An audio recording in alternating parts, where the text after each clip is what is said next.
Hola, ¿qué tal? Buenas noches. Vamos a comenzar aquí el programa de esta noche y no lo hacemos, como siempre, con los datos de las últimas 24 horas del coronavirus en Asturias, porque el virus, bueno, pues afortunadamente se bate en retirada. Hay que prestar atención a lo económico y hoy toca hablar de los datos del paro en Asturias y en España, que por cierto son buenos. El desempleo baja en 3.601 personas en mayo en Asturias hasta situarse, bueno, pues el número de desempleados en nuestra región en los 79.941, que todavía son muchos, pero bueno, en mayo, con esa desescalada, ya ha descendido en 3.601 personas. En cuanto a nivel nacional, el paro ha descendido en 129.378 personas, bueno, pues lo que significa el mayor retroceso mensual en toda la serie histórica que se inició en el año 1996. Y de lo humano pasamos a lo divino, ya que la Fundación Princesa de Asturias ha hecho público el galardón o el premio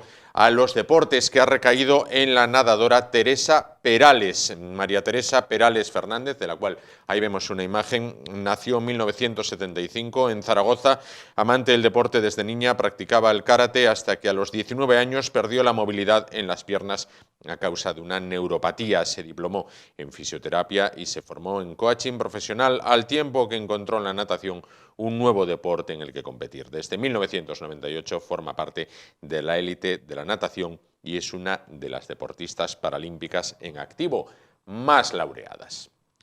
Bueno, pues enhorabuena, sin duda, a María Teresa Perales. Y ahora, bueno, pues ya comienza, como siempre, con la cabecera, el programa de hoy.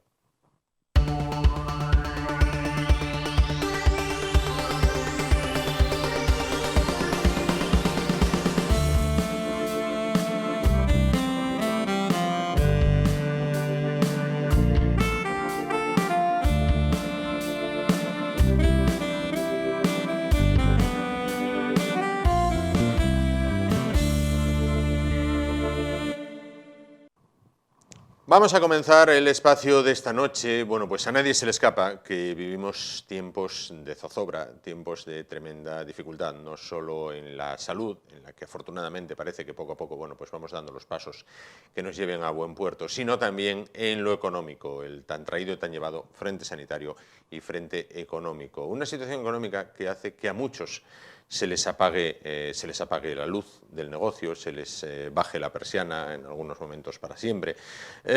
Bueno, pues ¿y cuántos daríamos prácticamente todo por una segunda oportunidad? Precisamente de la ley de segunda oportunidad. Vamos a hablar a continuación, lo vamos a hacer de la mano de profesionales del despacho Orejas Abogados en la calle Asturias número 30, primero derecha de Oviedo. Uno de los profesionales de este despacho, uno de sus abogados, se encuentra esta noche con nosotros, se lo presentamos y ya le saludamos. Javier Álvarez, abogado en Orejas Abogados. ¿Qué tal? Buenas noches. Muy buenas noches, Juan, ¿qué tal?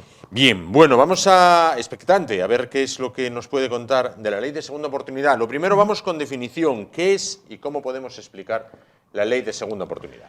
Bueno, pues la segunda oportunidad es ante todo un procedimiento muy sencillo, ¿no? Sí. Es un procedimiento legal que lo que busca es dulcificar un antiguo artículo, que es el artículo 1911, que lo que hacía es que las personas físicas, todos los que no son empresa, todo lo que no es una sociedad, pues tenía una responsabilidad ilimitada por sus deudas para toda su vida, ¿no? Sí.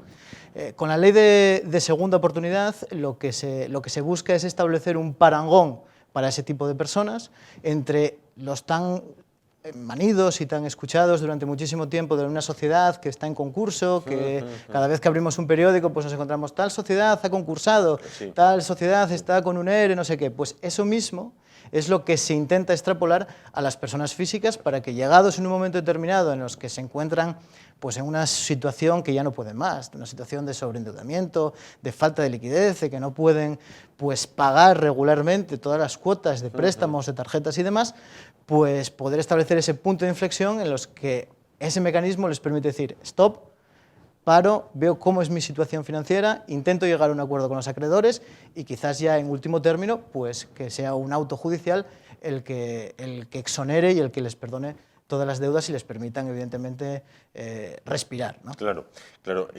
¿Quién puede acogerse a ella? Quiero decir, ¿hay un perfil determinado? ¿Bajo qué criterios se puede acoger una persona a esta ley? ¿Bajo qué criterio no? Esa es la gran pregunta Sí. que hace todos los clientes que llegan por primera vez, porque al final esto no es un mecanismo que es el típico que se pueda conocer todo el mundo, Sí, sino es claro, un mecanismo relativamente moderno, Sí, de hace sí. de hace poco tiempo, del año 2015 para ahora, y eso todo el mundo te lo dice. Entonces, nosotros desde el despacho, y yo particularmente, lo que digo es siempre lo mismo, es decir, lo que se necesita es tener deudas, evidentemente, y tener un patrimonio que no alcance para pagar esas deudas. Evidentemente, si tienes un patrimonio, tienes unos bienes suficientes sí. para pagar la deuda, pues no es necesario acudir a un sistema de segunda oportunidad. Entonces, no hay un perfil predefinido, ¿no? Sí. Puede haber cualquiera, es decir, desde un autónomo, desde una persona que esté asalariada, desde alguien que esté desempleado. Precisamente esas personas son las que más dificultades tienen para llegar a fin de mes, para poder pagar todo, y realmente este mecanismo es lo que les permite, siempre pues cumpliendo con unos requisitos legales que son muy sencillos y que todo el común de los mortales pues lo vamos a tener. Claro. ¿Y cuántas veces se puede acoger uno a esta ley? Porque dices, sí, me arruiné una vez, me acojo a segunda oportunidad, pero... Bueno, la ley de segunda oportunidad te establece un mecanismo. Y ese mecanismo se divide, digamos, en dos partes. Una primera fase, que es una fase extrajudicial, en la que se nombraría un mediador, que lo nombraría ya fuese un notario o bien la Cámara de Comercio o el registro mercantil, dependiendo de si la persona que tiene las deudas es un empresario o es una persona física al uso. Y en eso, pues, en ese primer momento extrajudicial, lo que se busca es, oye, ponerse en contacto por medio de una persona neutral, que se ponga en contacto con los acreedores y que les diga, acreedor, yo conozco, soy el mediador, voy a intentar interceder para llegar a un acuerdo con vosotros en relación a una quita y una espera para poder pagar. Es decir, como si tú y yo tenemos una deuda y tú a mí me debes 6.000 euros y llegamos a un acuerdo y decimos, mira, pues yo no te voy a pagar 6.000, te voy a pagar 3.000 y te los voy a pagar en 3 mensualidades, de 1.000, 1.000 y 1.000. Yo lo acepto y ahí está perfecto, ahí se acepta todo. Eso se puede hacer cada 5 años. Cada 5 años tú puedes intentar llegar a una mediación concursal. Si no se acepta y si no llega ese momento y ya tienes que pasar a un auto judicial, ya tienes que entrar a una sede judicial para poder conseguir la exoneración, ese auto de exoneración te permite que dentro de 10 años puedas hacerlo. Hay una duración de 10 años. Claro, pero incidiendo en el ejemplo, en el ejemplo hipotético que me ponía, vamos a ver, yo le debo, por ejemplo, a usted, Javier, 6.000 euros. Y mira, no tengo, Javier, te voy a poder pagar 3 en 1.000, 1.000 y 1.000. Efectivamente. Vale. Y tú dices, venga, 1.000, 1.000 y 1.000, pero 6.000. Tiene 6.000, quiero 6.000. ¿Qué ocurre entonces? Cuando te encuentras con eso, con que el acreedor realmente no acepta ningún tipo de acuerdo, que los hay, que hay esa posibilidad, aunque incluso a veces, no solamente desde el punto de vista del acreedor, sino desde el punto de vista del propio deudor, que dice, mira, yo no te puedo dar 6.000, yo te puedo dar 1.000 solo. Y tú me dices, no, mira, no, eso tampoco lo quiero. Entonces, ahí se abre la puerta a que vayas a un concurso consecutivo, es decir, el propio mediador o el propio deudor puede presentar una solicitud de concurso consecutivo, entra en eso que ya habíamos hablado, en un concurso de acreedores, y a partir de ahí lo que se busca es vender, realizar todos los bienes que tienes para intentar pagar parte, porque evidentemente, como te digo, si tienes para pagar todo no necesitas entrar en este mecanismo, y si no tienes nada, pues lo que haces es acudir al sistema de exoneración, a un incidente dentro del propio procedimiento que lo que termina y culmina es en un auto judicial en el que pues, te exoneran de todas las deudas y se entienden como canceladas, y con la gran importancia de que con eso no solamente se termina y se cancelan las deudas de cara a tu deudor, sino también lleva que se te quite la deuda que tienes en los ficheros del Banco de España, en ficheros de morosidad, que puedas cancelar y archivar todas las ejecuciones, que se levanten embargos, etcétera, etcétera, y sobre todo que se terminen las llamadas. Que los clientes que vienen, una de las cosas que más les molesta es las interminables llamadas de empresas de recobro, diciendo paga, ¿no? Claro, que es un calvario, ¿no? Es un calvario. Claro. Pero adelanto la pregunta, que la tenía para el final. ¿Y quién paga lo que debíamos a la persona a la que se lo debía? Mira, esa es una mentalidad que debe cambiar con la segunda oportunidad. Aquí no es una cuestión de pagar o no pagar. Es decir, aquí la ley de segunda oportunidad lo que permite es que el deudor, la persona a la que debes, no te pueda exigir el pago. Es decir, es un principio de no exigibilidad. Es un mecanismo que establece la ley, absolutamente legal, en el cual que si cumples los requisitos, es decir, no hay una necesidad de satisfacer. Realmente lo que se busca va más allá de una relación entre tú y yo, interpartes, sino busca una paz social. Lo que está claro es que la persona que llega al despacho, que llega que ya no puede más, que llega con embargos, que llega de una manera totalmente asfixiada, que no tiene, totalmente, que son todo llamadas, demandas, él lo único que busca es intentar respirar. ¿Y qué pasa? ¿Qué va a hacer esa persona? Esa persona nunca puede ni trabajar, ni hacer nada, y todo lo que haga, ¿qué va a hacer? Pues va a hacer toda economía sumergida. Entonces, digamos que el objetivo de la ley es volver a aflorar a personas que están en un pozo. Entonces, sí que es verdad que al deudor no se le paga, pero realmente también hay que buscar una función social que tiene la ley. ¿Contemplaría o contempla la ley que una vez se recupera esa persona y vuelve a tener un capital, tenga que pagar a quien le debía o aquello ya nada? No. Correcto. En el momento en el que tienes la exoneración absolutamente definitiva que existe, eso se establece lo que yo te decía al principio, ¿no? Es un punto de inflexión. A partir de ahí, en ese momento... Un reseteo. Efectivamente, en ese momento yo puse encima de la mesa todo lo que tenía, lo bueno y lo malo, y con eso se hizo lo que se pudo. Claro, a partir de ahí, si mejoro en fortuna y me viene mejor, pues oye, bienvenido sea para todos. ¿Cuánto se demora en el tiempo la aplicación de la misma? Es decir, una persona que llega ahogada al despacho, ¿cuánto tiempo hasta que se resuelve y puede volver a empezar?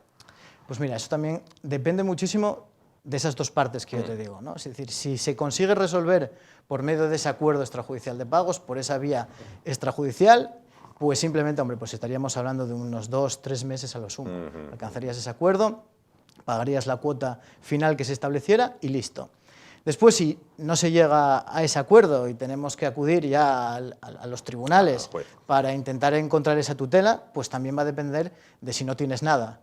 Claro. Si no tienes nada, pues no hay nada que vender, no hay nada que realizar y es más automático. No hay nada que rascar. Evidentemente. Si tienes bienes, que generalmente son bienes inmuebles, bienes raíces, pues oye, hay que intentar venderlos de alguna manera para intentar pagar parte de ese débito que tienes. Entonces se va a extender más en el tiempo. Pero más o menos yo hablaría entre 6 meses, que podría ser lo mínimo, atendido también a la agenda judicial y demás, a 1 año y medio, que sería un poco lo máximo, ya pues vendiendo ya bienes, una vez que se hacen los pagos y demás. Claro. ¿Hay un porcentaje de éxito elevado en estos casos? No, el porcentaje yo diría que es del 100%. Y te digo por qué que es del 100%, porque esto no es un juicio, no es un pleito en el que tú vayas a demandar a una parte contraria ni demás. Es decir, aquí es un procedimiento cuasi administrativo, por así decir, en el que si cumples con unos requisitos legales, que además son muy sencillos, que es haber intentado ese acuerdo extrajudicial de pagos que hemos hablado, que es condición previa para poder estar en el concurso y solicitar la exoneración, no tener antecedentes penales, pero antecedentes penales únicamente por delitos económicos, delitos, un hurto,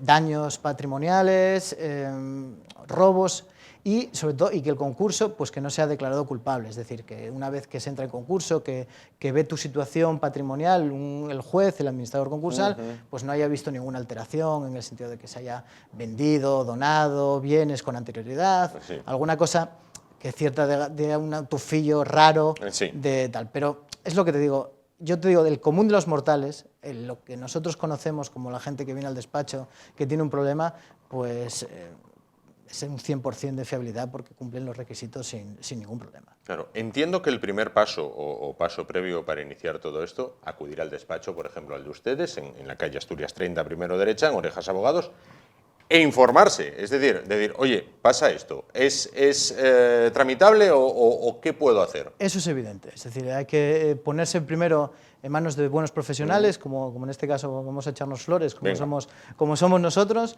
y informarse, porque realmente toda la gente que esté en esa situación ya no te diría que es el único mecanismo que tienen para salir de ella, y es un mecanismo como relativamente sencillo, en el que no hay unos requisitos absolutamente estrafalarios para poder acceder, y que por lo tanto nosotros les animamos. Nosotros tenemos también una política de que la primera consulta es gratuita para todos estos temas de segunda oportunidad, y para nosotros también ayudar a las personas pues nos es una gran satisfacción, porque realmente cuando llevas en esto muchos años, como es mi caso y el de mis compañeros, pues tú ves que los clientes del día 1 a que llegan, al día, vamos a decir que dura un año el procedimiento, al 366, después del 365, ves que cambiaron. Claro, sin duda. Yo no te digo más al año siguiente. Claro, la gente se le nota en el rostro. Lógico. Y vamos con algún caso práctico que quizás sea, bueno, pues tremendamente explicativo después de ver la teoría. Vamos con la práctica, ¿no? Pues mira, yo de casos prácticos te podría decir innumerables de ellos, ¿no? Pero así que me vengan a la mente, cada uno parece que siempre tenemos cierta añoranza, cierta ternura al primero que tienes. Y yo lo tuve justamente cuando empezó, que es una pareja que vinieron de República Dominicana, que ya estaban aquí afincados y además eran nacionales españoles, que habían venido y habían comprado, yo me acuerdo siempre, un tercero sin ascensor por una millonada, aquí en Oviedo, una millonada de dinero habían comprado, les había costado ese piso. Tuvieron 2 hijos aquí, los 2 trabajaban de camareros y lo compraron en el momento del mayor boom del ladrillo. ¿Qué pasó? Que fue cuando bajó el boom inmobiliario, la burbuja estalló y se encontraron con una casa que no valía nada, con que ellos habían sido despedidos y no tenían más allá de una ayuda del Principado, y se encontraron también con que ya empezó el banco a intentar una ejecución hipotecaria, un desahucio, un aviso de desahucio y demás, ¿no? Llegados a ese punto, nosotros lo que se hizo desde el despacho pues fue instarles un procedimiento de segunda oportunidad, porque nosotros teníamos muy claro que si acudían a la vía ordinaria, a la ejecución hipotecaria en aquel momento, iban a perder el piso y además les iba a quedar un pico. Iban a tener que pagar, porque ese piso iba a subastarse muy por debajo del valor de deuda que tenían. Con la segunda oportunidad permitimos detener esa ejecución, permitimos entregar el piso en dación en pago, porque realmente luego en esos momentos, en ese procedimiento, también los acreedores son más permeables a una negociación, y después pudieron, lo que te dije yo, al día siguiente pudieron empezar su vida, pudieron estar, si es verdad, sin casa, accedieron a un alquiler social, pero sin nada de deuda, empezaron de cero, empezaron a trabajar y estaban tremendamente agradecidos. Claro. Que yo me he encontrado después con otra gente que acude a la segunda oportunidad ya después de todo aquello, es decir, después de haber perdido el piso y cuando encima les están reclamando a avalistas, a otras personas, esas cantidades, ¿no? Sí. Eso como primer ejemplo, ¿había otros? Hay muchos más, porque realmente la casuística es tremenda y el día a día, pues cada día hay cada día una cosa nueva. Realmente lo que más le preocupa a la gente pues es su vivienda. Claro. Es decir, te preguntan y te dicen, ¿qué va a pasar con mi vivienda? Yo estoy asalariado, cobro 1.500, 1.700, 2.000 euros, tengo deuda, no me alcanza a pagar las cuotas que yo tengo de diferentes tarjetas, diferentes préstamos y demás, pero ¿qué pasa con mi vivienda? Pues la vivienda es un bien que es compatible con la exoneración, siempre y cuando el valor de la deuda hipotecaria, es decir, lo que tienes que pagar al banco, sea muy superior al valor de venta del activo, porque al final eso no satisface a nadie, porque si tienes una deuda de 180.000 euros y el piso vale 100, pues no la satisfaces ni el propio banco que te dio la hipoteca, ¿no? Y después, otro también de bienes que son compatibles con la exoneración son lo que se llaman de bienes que son necesarios para la actividad, bienes que están afectos como dice el Código Civil, al arte u oficio de Si las trabajas personas. con ello, vamos, con una Efectivamente, efectivamente. Yo te comentaba al inicio y fuera de cámaras que un tema muy gratificante que se tuvo en el despacho pues fue el de un panadero que había heredado el negocio familiar, habían sido panaderos su padre y su abuelo, había heredado un obrador y se encontró con una situación en la que llegaron al despacho él y la mujer que era absolutamente desgarradora. Es decir, ellos habían tenido una deuda generada sobre todo por una enfermedad que había tenido ella, ellos eran padres de dos hijos menores y todavía con la mala suerte de que tuvieron que hacerse cargo de una hija, de una sobrina que había quedado huérfana. Entonces, tú cuando llegas en esa situación, yo les explico un poco como estoy hablando contigo y me gusta decirles eso del día 366, es decir, ¿qué va a pasar al día siguiente, ¿no? Y entonces, claro, tú le dices a esta persona, sí, tú te vas a quedar, tienes que intentar realizar los bienes, se te va a perdonar toda la parte que no se cubra con la venta de los bienes y te vas a quedar sin deuda. Pero claro, me decía, mira, es que yo tengo 50 años, yo llevo desde los 10 trabajando en el obrador. Claro, ¿qué va a ser de mí? Y además tengo a mi cargo 3 hijos. Claro. ¿Qué me pasa? Entonces, conseguimos ir al juzgado, conseguimos defender la idea y la tesis de que con el Código Civil, que el Código Civil establece que son bienes inembargables precisamente esos, los que se dedican a arte o oficio, y conseguimos la exoneración de todo el pasivo que tenían y el mantenimiento del obrador y de las 2 furgonetas, y la verdad es que fue algo que totalmente, lo que te digo, totalmente gratificante. Y lo que te decía, es decir, yo viéndolos ahora, que me los encuentro por ahí, digo yo, es decir, se les nota hasta en la cara el alivio y que aquello parece que tienen un foco, es decir, cuando llegan como con cierta oscuridad, apocopados, por así decirlo, y ya cuando los encuentras después de todo esto, los ves como que les cambió, que la vida les continuó y que les dio pues una segunda oportunidad, ¿no? Claro. Pues Javier Álvarez, abogado en Orejas Abogados en la calle Asturias 30, primero derecha de Oviedo. Muchísimas gracias por estar con nosotros y explicarnos. El gusto es mío. Explicarnos, bueno, pues muy pormenorizadamente, además muy bien, en qué consiste esta ley de segunda oportunidad que puede, bueno, pues devolver la esperanza para que una persona vuelva a empezar, vuelva a emprender en este caso. Muchísimas gracias. Nada, vosotros. Gracias. Nos vamos rápido a publicidad. En un momento volvemos y continuamos. Bueno, pues no con la segunda oportunidad, sino con la segunda parte del programa de hoy. Hasta ahora.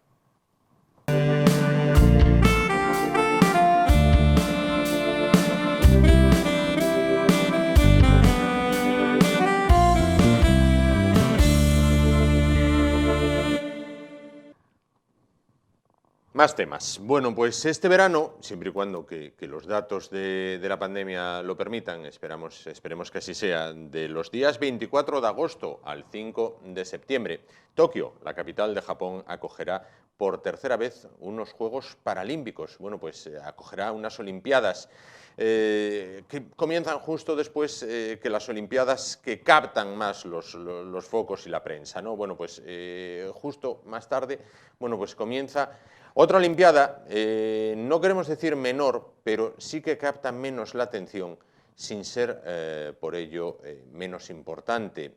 Hablamos de los Juegos Paralímpicos. Bueno, pues desde hace ya unas fechas hay distintos deportistas que están preseleccionados para estos Juegos por el equipo español y que están, bueno, pues apurando lo que son las marcas y demás para formar parte de este equipo. Sin embargo, esta noche tenemos con nosotros a un hombre, un deportista, que ya está seleccionado, ya tiene su pasaporte para los Juegos de Tokio. Se trata del ovetense Alberto Suárez. ¿Qué tal? Buenas noches. Hola, buenas noches. Alberto, y se preguntará la gente, ¿y por qué Alberto ya tiene el pasaporte, ya está con un pie en Tokio y los demás todavía se siguen clasificando? Bueno, porque estamos en periodo todavía, muchos deportistas están en periodo de conseguir esas marcas mínimas que les acredite estar ahí en Tokio. En mi caso, yo ya tenía la marca mínima, vamos, el billete para ir en 2020 cuando se aplazó los Juegos, y me volvieron a mandar refrendar esa marca mínima, y en el maratón que se hizo en Valencia a finales del 2020 en diciembre, pues volví a hacer esa marca mínima que me da la plaza nominal, digamos, ¿no? Porque al ser medallista en el anterior mundial, pues una de esas plazas es nominal, no es a base de ranking como otros compañeros tienen que hacer esa marca mínima, ¿no? Claro, compites en atletismo maratón en este caso, ¿no? Sí, en la distancia en la modalidad de atletismo, en la distancia pues eso, más larga que hay en el atletismo, el maratón, y ahí estaremos intentando hacer lo mejor posible. Al menos como la otra vez, y venir con medalla, ¿no? Sí, serían mis terceros Juegos Paralímpicos. En Londres 2012 era mi primera participación y conseguí esa medalla de oro. 4 años después, en Río de Janeiro 2016, conseguí la plata y bueno, ahora esperando que todo vaya bien e intentar pues, bueno, luchar por las medallas, que ya es bastante, ¿no? Y si luego pues tenemos esa pizca de suerte que hay que tener en ese momento para conseguir una de las medallas, pues bueno, lo vamos a intentar por lo menos. Claro, decía yo, las Olimpiadas son, creo, después de los Mundiales de Fútbol, el evento deportivo que más focos tienen sobre los mismos, sobre las que más noticias hay, más movimiento se genera. Y después viene la vuestra, la de los Paralímpicos. El esfuerzo ahí sí que se supera con mucho lo que es la primera Olimpiada, ¿no? Está claro, ¿no?, que a nivel de medios de comunicación y de volumen de deportistas estamos, pues eso, un poco por detrás de los Juegos Olímpicos, ¿no? Pero bueno, a la altura de los grandes eventos deportivos, tanto Mundial de Fútbol como Juegos de la Commonwealth, como la Universiada. La verdad que los Juegos Paralímpicos pues lleva un volumen de crecimiento cada ciclo olímpico cada vez mayor y al final el esfuerzo, siempre decimos, ¿no?, que el deporte, pues al final cuando se habla de Juegos Olímpicos se habla casi también de los Juegos Paralímpicos porque el esfuerzo que se hace para estar allí es igual, y luego pues bueno, está en cada deportista el nivel de superación el que tiene cada persona pues por su discapacidad para conseguir esas marcas y hacerlo lo mejor que puedan en los Juegos. Claro. Cuando se compite teniendo, bueno, pues, algún tipo de discapacidad o una capacidad distinta, bueno, por ejemplo, en tu caso, se preguntará a la gente, ¿y cómo hace? ¿Cómo puede?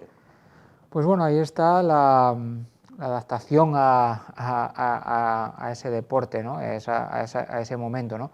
En mi caso, pues yo tengo una discapacidad visual, que en los Juegos Paralímpicos hay 3 categorías, ¿no? La categoría T11, que serían los ciegos totales, la categoría T12, que es en mi caso los que tenemos un pequeño resto de visión, y luego está la categoría T13, que son pues bueno, los que mejor ven en teoría. Tanto en T11 como en T12, T11 por supuesto tienen que ir con guías, sujetos por un accesorio que tienen, y en nuestro caso en T12 podemos participar también con guía, ¿no? En mi caso en el maratón es muy complicado porque al final es un equipo, ¿no?, el que formas con tu guía, y en el caso de que pues, no dependa de ti, que dependa también de otra persona en un maratón de tantos kilómetros, pues hay un poco más de riesgo de poder que pase cualquier circunstancia, tanto de lesión como de agotamiento, ¿no?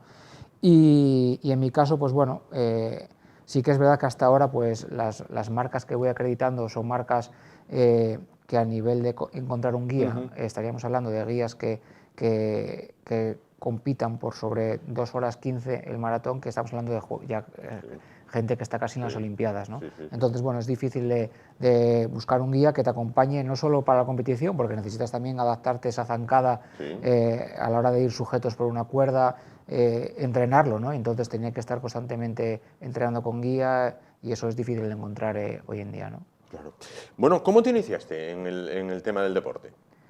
Pues bueno, yo toda la vida hice deporte desde pequeño, ¿no? Pues a nivel amateur, a nivel de hobby, cuando competía en el fútbol, ¿no? Era portero de fútbol, y una vez que, pues bueno, me diagnostican la enfermedad, al cual, pues bueno, yo siempre vi mal, pero no sabía que tenía esta enfermedad degenerativa, y al querer operarme por las circunstancias del día a día, que ya pues me costaba conducir, me costaba, pues bueno, en el fútbol pues ya claro, cada vez peor, ¿no?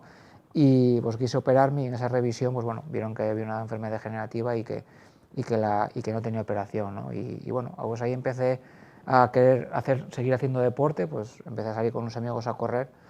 Y bueno, empezó a engancharme, y cuando me afiliaron a la ONCE, pues bueno, descubrí las federaciones para deportistas con discapacidad, me apunté al atletismo porque estaba corriendo y bueno, ahí descubrí un mundo que para mí era totalmente desconocido, ¿no?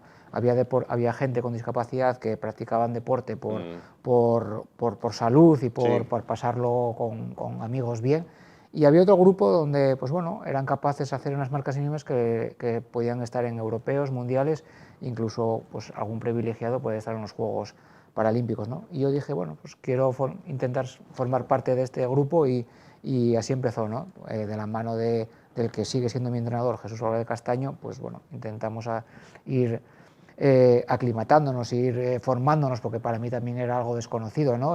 Y sobre todo pues el maratón, digamos que al final el maratón se dice, ¿no?, que es la última etapa, digamos, Sí. para los fondistas Sí. del atletismo y que necesitas un previo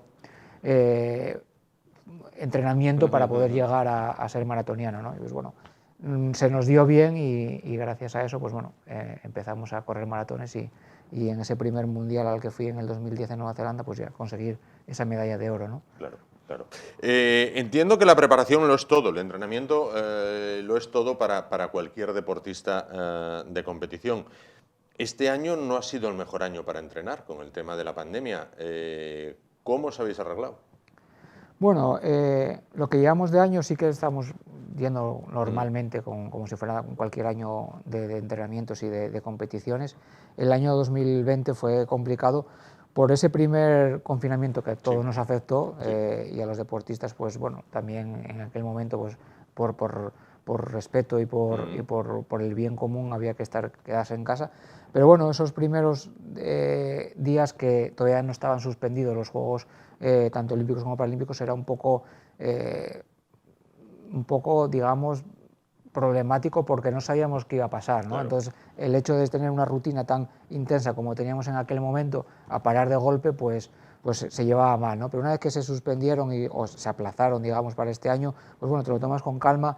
También es verdad que reseteas, ¿no? Intentas pues descansar, siguiendo practicando deporte en casa, dentro de las posibilidades que teníamos. En nuestro caso, pues bueno, gracias al Comité Paralímpico Español nos cedieron unas máquinas para poder ejercitarnos en casa y un Bien. material de gimnasio, y con eso pues bueno, pasamos el confinamiento y una vez que nos dejaron salir a entrenar, pues bueno, volver otra vez a la rutina con la calma de que en ese momento pues no había esa prisa por estar en los Juegos de 2020, ¿no? Entonces bueno, hicimos como una pequeña pretemporada una vez que salimos y que el cuerpo se adaptara a volver otra vez a correr, a impactar en el suelo, ¿no?, que es lo que solemos hacer nosotros.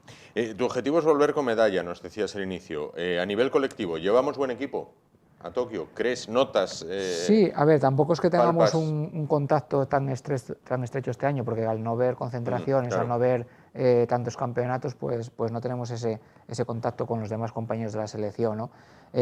A priori, por lo que sé que ya tienen plaza, es una selección muy parecida a la que estuvimos en Río de 2016 y ahí pues se hizo un buen papel, ¿no? Estuvimos en la posición 11 del ranking mundial y bueno, peleando con las grandes potencias, ¿no? Porque Claro. al final hay grandes potencias a nivel paralímpico donde pues, cuesta entrar y al final yo creo que al final la selección va a competir al máximo, que es lo que nos gusta a los deportistas, y luego bueno, con la incertidumbre de que no sabemos cómo están los demás, porque Claro, claro. como los rankings pues no se están actualizando al no haber competiciones, pues tampoco sabemos cómo van a estar las demás selecciones, ¿no? Pero bueno, a priori estaremos al 100%, supongo todos, para pelear por las medallas e intentar traer por lo menos el mismo número que fue en Río, ¿no? En lo tuyo, maratón, ¿quién es el rival a batir, el rival principal a batir? Pues bueno, hasta el día de hoy, entre el marroquí Chentouf, Namir Chentouf, y yo, pues éramos, digamos, los que siempre, pues o ganaba él, o ganaba yo, o quedábamos segundo, tal, ¿no? Claro.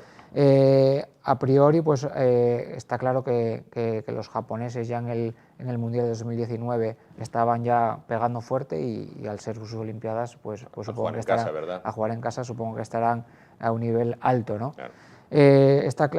Hace unos días salió también un australiano muy joven que suele competir en medio fondo y que también hizo una buena marca en maratón.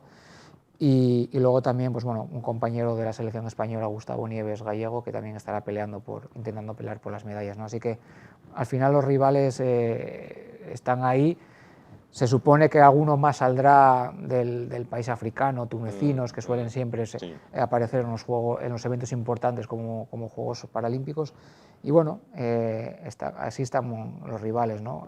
A priori, pues el que más siempre es el Enamir Chentu, porque es el que más conozco, y luego Tadashi Horikoshi, el japonés, y el compañero español Gustavo Nieves, que somos los que estamos entre los 4 primeros puestos siempre, ¿no? Bueno, entiendo que si esta entrevista se está produciendo simultáneamente en Teletúnez y le dicen a Milchentuf, ¿quién es el rival a batir? Él dice, bueno, Alberto Suárez.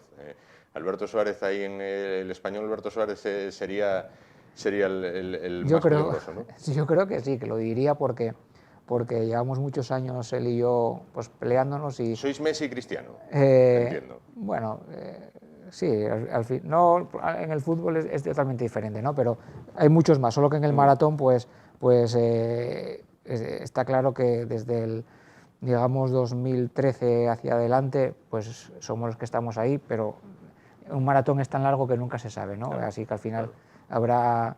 La condición climatológica que hay en Tokio también afectará y entonces, bueno, será un plus más para tener en cuenta, ¿no? Un rival más, vamos. Claro. ¿Recibe todo el apoyo que debiera el deporte paralímpico español en España? Yo creo que el Comité Paralímpico Español está peleando para que los deportistas que estamos dentro del plan ADOP tengamos las condiciones para poder disfrutar de las becas y de apoyo para poder practicar el deporte con las máximas expectativas, ¿no? Está claro que lo que queremos es que todo siga creciendo y que podamos llegar, pues ya no digo a la igualdad con los olímpicos, pero bueno, algo parecido, claro, ¿no? Gracias a todos los patrocinadores del Plan ADO, pues hace posible. Más ahora con la situación en la que estamos de pandemia, las empresas siguen apostando y ampliaron ese Plan ADO de 4 años a 5 para cubrir este año de extra, ¿no?, que hay, ¿no? Así que bueno, yo creo que desde Pekín hacia adelante hay un porcentaje, vamos, de ascenso tanto en becas como en sumas de empresas en los patrocinios, así que bueno, sí que es verdad que los medios de comunicación también están apoyando mucho y cada vez se retransmite más los Juegos Paralímpicos, y eso también hace que las empresas y los patrocinadores quieran apoyar a este movimiento, ¿no? Y quieran sumar. Para finalizar, 2 cosas, Alberto. La primera, has ganado oro, entonces llega ese momento que vemos por la tele, donde estáis en el podio y aparece la bandera, suena el himno. En ese momento, ¿qué se siente? Cuéntalo, bueno, para los que nunca vamos a sentir ese momento, ¿qué se siente? Es un momento espectacular y de donde se afloran todos los sentimientos, ¿no? Hay mucho trabajo detrás, muchos días de entrenamiento, también muchos días sin estar con la familia, ¿no? Y estar quitando de cosas que te gustarían hacer, ¿no? Entonces ese momento, cuando el himno te lo ponen en tu honor, porque al final es en tu honor, ¿no? Y ves la bandera pues izarse, pues el sentimiento, aunque yo muchas veces de pequeño, todos los vimos por la tele y en mi caso yo decía, pues qué raro que esté llorando, que esté emocionado, pues en ese caso al final siempre la garganta se te empieza a irritar, se empieza a salir la lágrima, porque al final es tanto el esfuerzo que sale a relucir cuando oyes el himno y ves la bandera, ¿no? Claro. Y la última, y cuando traigas la medalla, te volveremos a ver ahí sentado y nos cuentas qué tal por Tokio. Sí, por supuesto. Con la medalla al cuello. Sería un honor el hecho de conseguir esa medalla y por supuesto que si la traigo, pues, y me invitáis, aquí estaré para que la enseñéis. La invitación queda hecha. Ahora a conseguir la medalla. Muchas gracias. Alberto Suárez, atleta paralímpico español, destino Tokio, ya forma parte de ese equipo que va ahí al país del sol naciente. Bueno, pues a dejar bien alto el pabellón. Muchísimas gracias por estar con nosotros. A vosotros. Esta noche. Gracias. Nos vamos a publicidad. En un momento volvemos y continuamos con el espacio esta noche. Hasta ahora.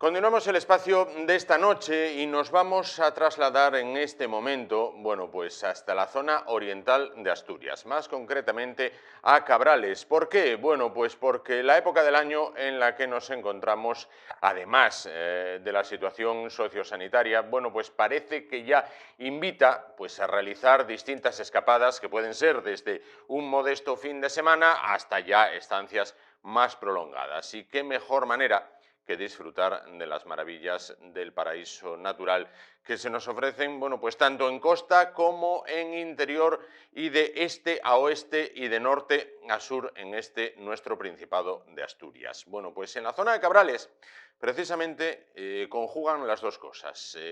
Tienen los magníficos paisajes de montaña y tienen incluso la costa muy cerca. Allí, en nuestro viaje virtual que vamos a realizar a partir de este momento, ya nos espera Sami Hamoudeh. Él es el gerente del Hotel Casa Juan Sabelli en Cabrales. ¿Qué tal? Buenas noches. Hola, buenas noches, ¿qué tal? ¿Qué tal? Encantados de saludarte. En tan solo unos momentos vamos a ver imágenes de ese hotel de piedra recia que diriges, pero lo primero de todo, dime, ¿qué nos ofrece el Hotel Casa Juan Sabelli? Pues un hotel familiar, un hotel rural pequeñito, aquí en Arenas de Cabrales, a las puertas de los Picos de Europa del Parque Nacional. Ofrecemos al cliente una estancia tranquila, un ambiente familiar, un ambiente sosegado, un nivel de calidad un poquito alto. La verdad que procuramos que el cliente se sienta a gusto, se sienta como en casa, que pueda disfrutar de los paisajes, de la montaña, de la cascada que tenemos al lado del hotel. Y luego también pues un poquito de información acerca de la zona y del entorno de Cabrales, que la verdad que es uno de los lugares más bonitos de Asturias. También que lo diga yo, pero realmente es así. Claro. Lo ponemos aquí en una estancia tranquila y que pueda disfrutar de los parajes de la zona. Oye, estamos viendo imágenes del hotel, el propio hotel, el entorno, a ver, eso enamora. ¿Para quién está pensado especialmente? Sobre todo un público que venga a disfrutar de una estancia tranquila, bien haciendo rutas de montaña o bien paseando hacia la costa, o también visitando lugares de cultura como pues, el Covadonga, los lagos, que están muy cerquita de aquí. Y luego también los diferentes pueblos de Cabrales, que entre todos ellos son un conjunto muy bonito para ver y pasar la estancia tranquilamente en Cabrales.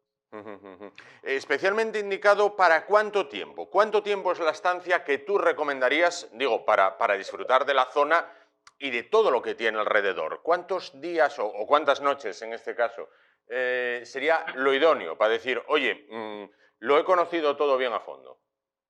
Aquí normalmente la gente suele venir, sobre todo enfocada al fin de semana, para hacer rutas de montaña tipo la ruta del Canes o bien subir al pueblo de Bulnes. Pero luego también hay muchas más alternativas, muchas rutas para conocer. Puedes venir 30 veces a lo largo del año y siempre vas a descubrir algo nuevo. Lo ideal siempre es un fin de semana para empezar a conocer un poquito la zona, ver cómo es el terreno y luego descubrir algunos lugares, los más turísticos en este caso, pero luego también el resto de posibilidades que se ofrece dentro de la zona. Claro. Por ejemplo, las estancias medias para un cliente que viene de fin de semana suelen ser 2 días, pero la gente que viene de lejos suele venir entre 8 y 10 días. Porque hay mucho que descubrir en Asturias. Claro. Luego, claro, estamos a una hora de Oviedo, a una hora de Santander, tienes todo muy cerquita. Ahora puedes venir tranquilamente y no te vas a aburrir nunca de venir a esta zona. Precisamente eso te quería preguntar, ¿de dónde vienen el mayor número de visitantes que tenéis? La mayoría suelen venir de la zona de Madrid, la zona centro de Madrid, lo que más suele venir. Y luego, durante todo el año, hay mucho extranjero, tiene mucho inglés, mucho holandés, también viene por aquí, alemán. Y la verdad que es un cliente que repite constantemente, repite muchos años. Y luego también tenemos el cliente asturiano y gallego y vasco, que viene todos los fines de semana a lo largo del año. Procuran evitar la temporada estival, que es julio y agosto, que es cuando más afluencia hay en esta zona. Y desmerece un poquito, la verdad, porque hay muchísima gente. Y viene cuando es temporada baja, que realmente cuando pueden disfrutar de los encantos del lugar y de la tranquilidad y naturaleza del concejo de Cabrales. Te quería también que nos comentaras cuáles son las actividades que se pueden realizar, bueno, pues una vez que ya se está ahí con el hotel como base. Aquí lo que más se realiza es el senderismo. La ruta de montaña es el principal filón de la zona. También el cicloturismo. Ahora también están haciendo varias rutas de cicloturistas para que la gente pueda traer bicicleta y recorrer las zonas y al aire libre tranquilamente por carreteras secundarias que no son muy transitadas, la verdad. Luego también tenemos el descenso del río Cares, que es un río con aguas bravas, que es un momento de bajar, haciendo rafting o bien canoa un poquito más abajo de Tabrales. Y luego también, por supuesto, como no, pues si quieren hacer casa hasta arriba, para bajar el mítico río Sien, ellos lo pueden hacer, que está a 37 kilómetros, está cerquita, no queda muy lejos. Hay otras actividades como también el barranquismo, que está también muy de moda, la espeleología, también se puede hacer en Tabrales. Tenemos muchas alternativas, la verdad. Pero sobre todo lo que más hace es senderismo, que más está enfocado. Para los que se quieran desplazar un poquito más, la costa no está lejos. No, en línea recta a Llanes tenemos 14 kilómetros. Ya por carretera son 30, pero bueno, estás en 40 minutos tienes la playa. Lo bueno que tiene Cabrales, yo creo que sobre todo es la ubicación, también el hotel, porque está a las afueras de la arena de Cabrales, está muy tranquilo. Tienes una carretera que te lleva a Llanes, te sacas una foto en la playa de Barro, y a los 30 minutos te sacas una foto en Lagos de Guadalajara, y a los 30 al lado del Urriello. Entonces tienes una maravilla todo alrededor conectado en pocos kilómetros a la redonda. Entonces es una de las ventajas que ofrece el hotel también, de poder visitar los lugares alrededor. Y si queremos, se puede bajar a Cotes o demás, o el Fuente de Teleférico, que también es otro encanto que tiene así cerquita. Entonces, bueno, al final, la ubicación en la que estamos yo creo que es muy buena en cuanto a poder visitar muchos parajes distintos de diferentes partes. Un tema también, Asturias es famosa también por su comida. La gente que va en el hotel, ¿qué puede degustar? Tenemos nuestra especialidad es el menú del día. Un menú del día, una cocina un poquito elaborada, no llegando a ser una cocina de autor de alta fusión, que está muy bien también, es un poquito elaborada, algo tradicional, pero siempre aprovechando el producto local y comercializando y dando a los comerciantes locales a promocionar sus productos. Lo que hacemos es darles una vuelta a esos productos que les hacen para que sea una cocina un poco visible, una comida que sea entre por los ojos y luego también el sabor que ya lo tienen por la buena materia prima que hay en la zona. Nuestro cliente sobre todo es el que come el menú del día, es un menú del día de 22 euros, pero es un menú muy elaborado y que tiene la verdad que mucho que descubrir. Y luego también ofrecemos unas tapas, una carta pequeñita y hamburguesas, que la verdad que es una cosa que ha sorprendido aquí y ha funcionado mucho, la verdad. No lo esperábamos y es una cosa que el cliente puede hacer una hamburguesa, puede hacer hasta 25 tipos de hamburguesa a partir de una materia prima de gran calidad. Sí. Con la batalla frente al virus ganándose, a tenor de los últimos datos, bueno, todas las precauciones, no obstante, son pocas, ¿no? Para evitar, bueno, pues posibles contagios y demás, ¿no? Sí, fue el año pasado cuando empezamos con el COVID y fue complicado arrancar, con mucho miedo, mucho respeto. Ahora ya poco a poco vamos acostumbrándonos, por suerte las vacunas ya están llegando y creo que este año ya será un poquito más una nueva normalidad de verdad. El cliente sigue viniendo porque claro, viene de Asturias, viene a descubrir la naturaleza, el aire libre. Creo que es algo que es muy necesario que aquí, por suerte, se le abunda a nosotros. La zona de Cabrera es una zona con mucho terreno para poder disfrutar y poder pasear tranquilamente en solitario, casi como quien dice, porque hay zonas muy tranquilas y al final el COVID está ahí, pero si podemos ganar la batalla tranquilamente, respetando medidas, sobre todo trabajando todos conjuntamente para que una vez pare y podamos ser libres, como suele decir. ¿Esperáis este año mucha avalancha de turismo nacional, igual que el que, por ejemplo, pudo haber el verano pasado? Sí, este año pinta que va a ser con muchísima gente también. Va a haber mucha gente. El año pasado fue desbordante, fue en agosto muchísima gente, más que otros años. Y este año todos los pronósticos son los mismos. Lo bueno que tenemos este año es que septiembre parece que tiene más en un mes muy bueno, que el año pasado, sin embargo, se quedó un poquito poco. Entonces, creemos que el turista nacional va a venir a Asturias a descubrirla y a enamorarse de ella, ¿verdad? Claro. ¿Qué número de habitaciones tenéis disponibles y cómo va el tema de las reservas? Nosotros tenemos 15 habitaciones disponibles en el hotel. 10 son de cama de matrimonio y 5 son de 2 camas. Todas tienen baño completo, sus instalaciones son cómodas, es un hotel rural pequeñito, pero lo tenemos muy cuidado porque los clientes se sientan muy a gusto, como si estuviera en su propia casa. Y el tema de reservas, si lo hacen también a través de nuestra página web, tiene una bonificación de un 15% sobre la tarifa oficial. Entonces es también para que la gente se anime a reservar y a venir por Cabrales en esta época. Claro. Samil, que va repite, porque yo lo decía al inicio, lo que hemos visto enamora. Tú ahí has tenido que ver grandes amoríos comenzar, o al menos consolidarse, o si no, recuperarse. Perdón, no te entendí bien. Sí, quiero decir que las imágenes que hemos visto que enamoran. Tú ahí has tenido que ver amoríos comenzar, revitalizarse o recuperarse, porque es que, quiero decir, para pasar el tema en pareja parece fantástico. Sí, la verdad que sí, es una zona, es muy bonito para mí en pareja, sí, es así. Claro. Bueno, pues, Sami, solo nos queda que me realices, por favor, una ruta o una estancia a medida un fin de semana. Quiero decir, que me digas qué día llegar, a qué hora, qué actividades realizar durante la primera jornada, segunda jornada, tal. Bueno, menú y demás. Complétame, por favor, o complétanos para las personas que nos estén viendo un fin de semana ideal. Por ejemplo, normalmente la gente suele llegar un viernes por la tarde, normalmente a última hora, 8 de la tarde, 9 de la noche. Llegan al hotel, tranquilamente se acomodan en la habitación, bajaremos a la cafetería a disfrutar de un aperitivo antes de cenar. Teníamos, por ejemplo, un menú del día, un producto local, un queso, una ensalada de quesos de Cabrales, por ejemplo, que es algo muy rico, algo de la zona. De segundo, podemos comer algún pan un pescado de la costa de Llanes, una lubina, una merluza de cantábrico, y con un postre, una tarta de queso, ya que estamos en tierra de quesos, que abunden los quesos, sobre todo aquí. Luego, pues tranquilamente nos ponemos una copa en la terraza y luego ya descansar para el día siguiente reponer fuerzas y hacer en un principio la ruta de Cares, es la más famosa de todas, que me llevaré toda la jornada, o bien si queremos subir al pueblo de Bulnes, que igual es una ruta más corta para empezar a meternos en el mundo del senderismo, sube caminando a Bulnes, es un pueblo que no tiene carretera, que sube caminando en funicular, 1 hora y media, son 4 kilómetros nada más, y en Bulnes tenemos todos los servicios, tenemos todos los servicios de restaurante, de restauración, de bares, podemos tomar un aperitivo, comer. Si estamos con ganas, bajamos caminando, si no, pues en el funicular. Y por la tarde visitaríamos el pueblo de Sotres, uno de los pueblos más altos de Asturias, el pueblo más alto del Parque Nacional.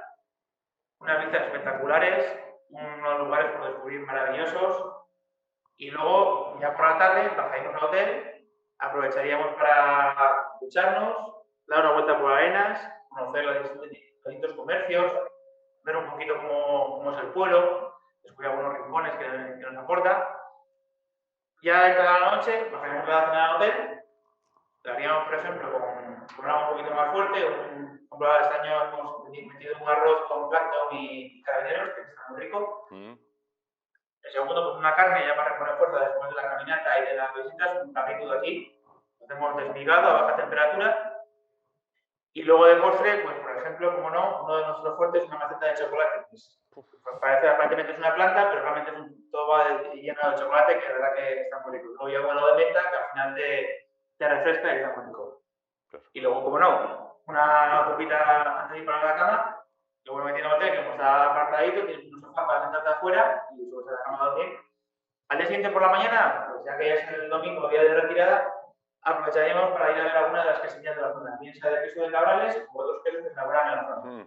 Aprovechar para ver cómo se elabora, cómo se almacena, comprar algo que ayuda al comercio local, Claro. que hay que aprovechar para ser un recuerdo para los familiares, para ti mismo, para el resto de la semana, para aprovechar unas mermeladas de aquí, unos arándanos de la zona, unos quesos. Hay mucho que llevar, la verdad. Claro. Y luego ya comer, bueno, una fabada, hay que tirar a eso, o unas verdinas como almejas, también de aquí de la costa, un pulpo de algo de la zona de por aquí, y luego ya coger tranquilamente el coche y volver a para casa.